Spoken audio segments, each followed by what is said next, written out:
O'zbekiston Respublikasi mustaqilligining 35 yilligi bu hammamiz kutayotgan, orzu qilib kutayotgan eng katta bayramlarimizdan. O'zi mustaqillik bayramini o'zi bir alohida ulug' bayram. Shuning uchun bu bayram arafasida mukofotni menga berilganligi alohida bir faxr, alohida bir baxt tuyg'usini berdi, alohida to'lqinlantirdi va men bu uchun juda ham minnatdorman.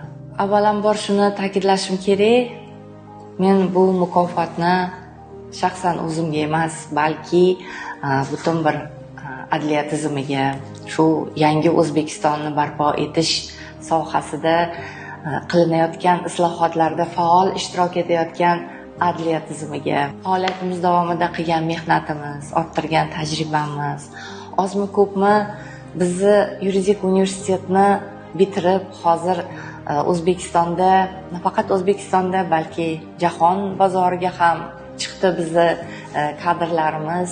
Juda ham ko'p mas'uliyatli, kerakli lavozimlarda ishlayotgan bitiruvchilarimiz, shogirdlarim deb aytsam ham ma'naviy haqqim bor bunga.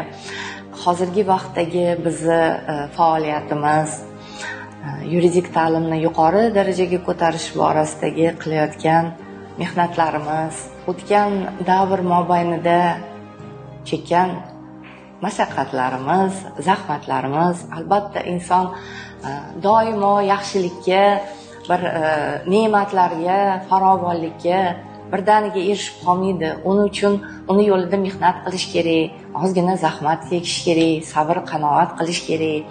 Mana shularning barchasi men o'ylaymanki, shu mukofotga loyiq ko'rilganimga sabab deb bilaman. Va bu e'tirof uchun yurtboshimizga, Adliya vazirligi rahbariyatiga, meni loyiq ko'rgan Toshkent davlat yuridik universiteti rahbariyatiga minnatdorchilik bildiraman. Ana shu sodiq xizmatlari uchun medali bilan taqdirlangan ekanman. Yurt ravnaqi yo'lida, ilm fan, ta'lim taraqqiyoti yo'lida, malakali yuridik kadrlarni tayyorlashda avvalgidan ham ko'proq kuch-g'ayrat bilan mehnat qilib, yurt ravnaqiga o'zimni hissamni qo'shaman. Mustaqillik bizga erkin yashash, farovon hayot kechirish, o'z taqdirimizni o'zimiz belgilash, o'z imkoniyatlarimizni erkin namoyon qilish huquqini berdi.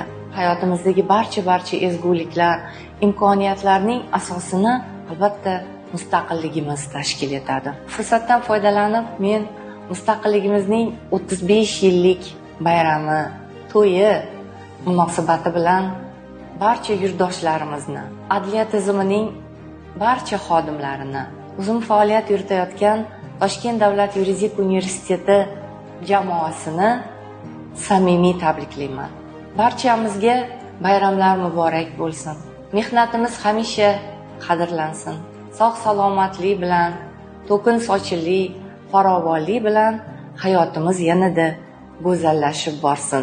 Yurtimiz tinch, osmonimiz musaffo, xalqimiz farovon bo'lsin.